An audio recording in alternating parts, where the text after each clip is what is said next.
Di sebuah desa terpencil di jantung Pulau Jawa, tersembunyi di balik rerimbunan hutan yang lebat, terdapat kisah-kisah kelam tentang ilmu hitam yang dikenal sebagai santet. Pada zaman dahulu, ketika teknologi modern belum menyentuh kehidupan masyarakat pedesaan, kepercayaan terhadap kekuatan gaib dan ilmu santet sangat kuat. Cerita ini bermula di sebuah desa bernama Wonoharjo, tempat di mana ilmu santet tidak hanya menjadi mitos, tetapi juga kenyataan yang mengerikan. Desa Wonoharjo adalah desa yang tentram. Penduduknya hidup dengan damai, mengandalkan hasil bumi dan kebersamaan. Namun, di balik ketenangan tersebut, terdapat seorang dukun sakti bernama Ki Jagarasa yang dikenal memiliki ilmu santet yang sangat kuat. Ki Jagarasa hidup terisolasi di pinggir desa, jauh dari interaksi masyarakat.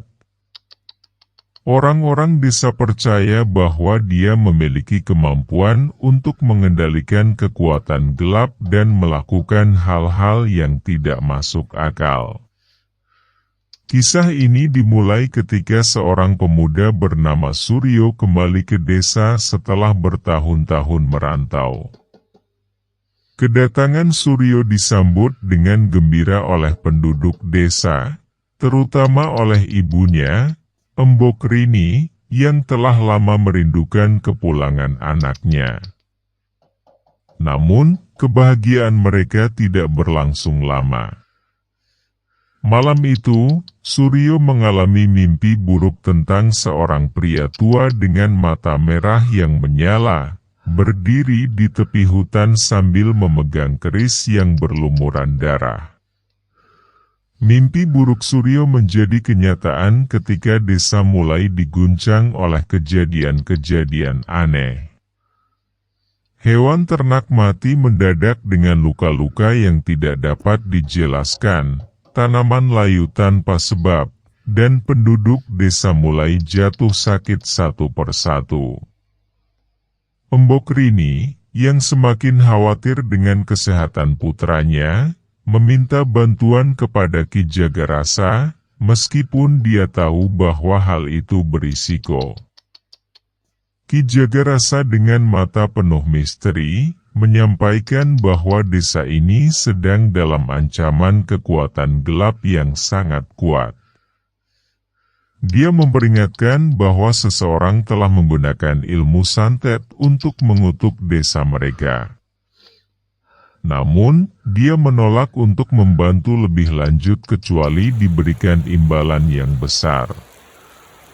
Suryo, yang tidak bisa menerima kenyataan bahwa desanya sedang dihancurkan oleh kekuatan gaib, memutuskan untuk mencari tahu lebih jauh. Bersama beberapa teman masa kecilnya, mereka mulai menjelajahi hutan di sekitar desa untuk mencari petunjuk. Di tengah pencarian, mereka menemukan sebuah gubuk tua yang ditinggalkan, penuh dengan benda-benda aneh dan buku-buku kuno yang berisi mantra-mantra santet. Di dalam gubuk itu, mereka menemukan sebuah catatan yang menyebutkan tentang seorang dukun wanita bernama Nyai Melati, yang dulu pernah tinggal di desa tersebut. Nyai Melati dikenal sebagai dukun yang baik hati, tetapi dia menghilang secara misterius setelah dituduh melakukan santet oleh para penduduk desa. Catatan tersebut juga mengungkapkan bahwa Nyai Melati memiliki seorang anak perempuan yang masih hidup dan mungkin menyimpan dendam terhadap desa. Penyelidikan mereka membawa Suryo dan teman-temannya ke desa tetangga, di mana mereka bertemu dengan seorang wanita tua yang mengaku sebagai anak Nyai Melati. Wanita itu bernama Nyai Ratih, menjelaskan bahwa ibunya difitnah dan dibunuh oleh penduduk desa Wonoharjo karena kecemburuan dan ketakutan akan kekuatannya. Sebagai balas dendam, Nyai Ratih mempelajari ilmu santet dan berjanji untuk menghancurkan desa tersebut.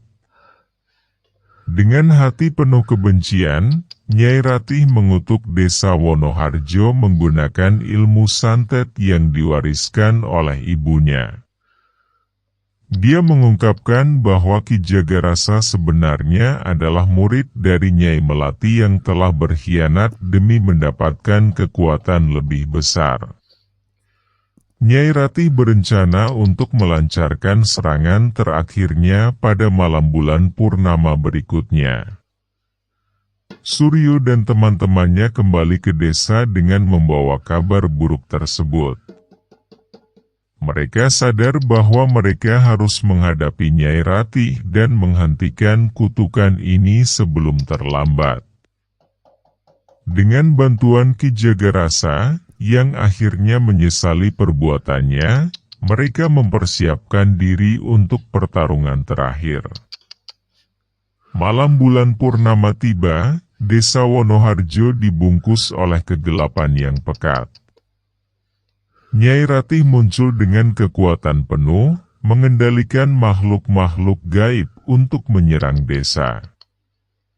Pertarungan sengit pun terjadi, dengan Suryo dan teman-temannya berusaha keras untuk melawan ilmu santet yang sangat kuat.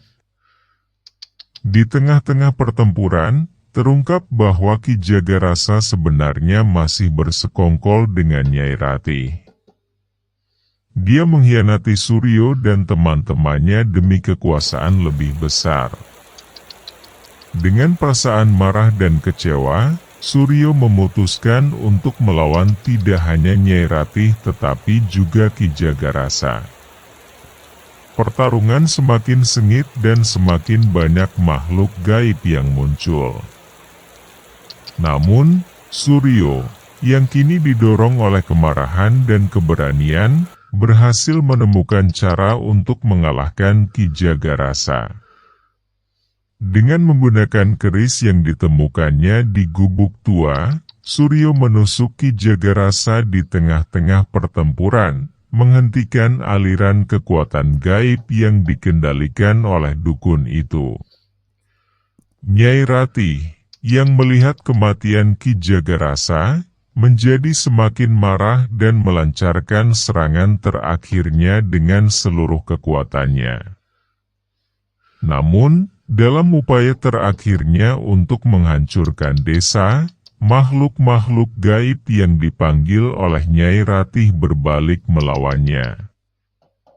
Kekuatan santet yang tidak terkendali akhirnya membalikkan kutukan kepada Nyai Ratih sendiri.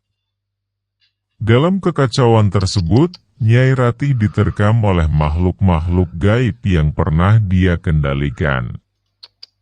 Teriakannya yang mengerikan terdengar di seluruh desa, sebelum akhirnya dia lenyap dalam kegelapan bersama makhluk-makhluk tersebut. Santet yang dia gunakan akhirnya menjadi penyebab kehancurannya sendiri. Setelah kejadian tersebut, desa Wonoharjo perlahan kembali ke kehidupannya yang damai. Penduduk desa belajar untuk tidak lagi mengandalkan ilmu hitam dan saling menghormati. Suryo, yang kini menjadi pahlawan desa, memutuskan untuk tetap tinggal dan membantu membangun kembali desanya. Kisah kelam tentang ilmu santet di desa Wonoharjo menjadi pelajaran bagi generasi berikutnya tentang bahaya kebencian dan dendam. Meski ilmu santet masih menjadi bagian dari kepercayaan masyarakat, mereka memilih untuk menjalani kehidupan dengan kebijaksanaan dan cinta kasih. Di tengah hutan yang tenang, gubuk tua tempat Nyai Melati pernah tinggal tetap berdiri sebagai saksi bisu dari masa lalu yang kelam. Angin yang berhembus membawa bisikan-bisikan halus tentang kisah santet di tanah Jawa, mengingatkan kita bahwa kegelapan hanya bisa dikalahkan dengan cahaya kebaikan dan kasih sayang. Sekian dan terima kasih Tenda Horores. Sampai jumpa lagi di Tenda Horor episode selanjutnya. Jangan lupa like, comment, dan subscribe channel Bang Cepar 7.